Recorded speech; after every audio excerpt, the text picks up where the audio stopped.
నమస్తే. నా పేరు జోగినేని. గత కొద్ది కాలంగా పోసాని కృష్ణమురళి గారు పవన్ కళ్యాణ్ పైన అనుచిత వ్యాఖ్యలు, అలాగే చంద్రబాబు నాయుడిని, లోకేష్ బాబుని చాలా అసభ్యకరంగా మాట్లాడుతూ ఉంటే మా మనోభావాలు సహించక లాస్ట్ టైం గవర్నమెంట్లోనూ ప్లస్ ఎలక్షన్లోనూ నేను 2-3 మార్లు కంప్లైంట్ ఇచ్చి ఆ గవర్నమెంట్లో దానిపైన అంత రెస్పాన్స్ లేదు.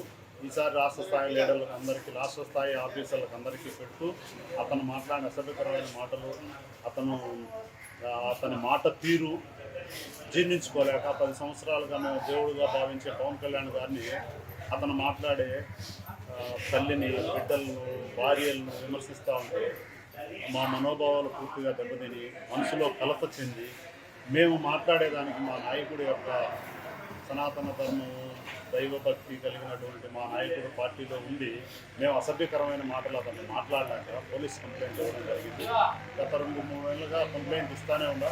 గత 24వ తారీఖు, ఫిబ్రవరి 24వ తారీఖు, 23-24 తారీఖుల్లో పోయి కంప్లైంట్ రాసింది. ఈసారి ఈ విధంగా మా నాయకుడిని మాట్లాడుతున్నారు, అతని పైన కేసు బుక్ చేయండి అని చెప్పి రిక్వెస్ట్ చేసుకొని రాష్ట్రాయిలో తీసుకోవడం జరిగింది. ఇప్పుడే కంప్లైంట్ రిజిస్టర్ అయిందని తెలిసింది, కేసు కోసం తెలిసింది. ధన్యవాదాలు.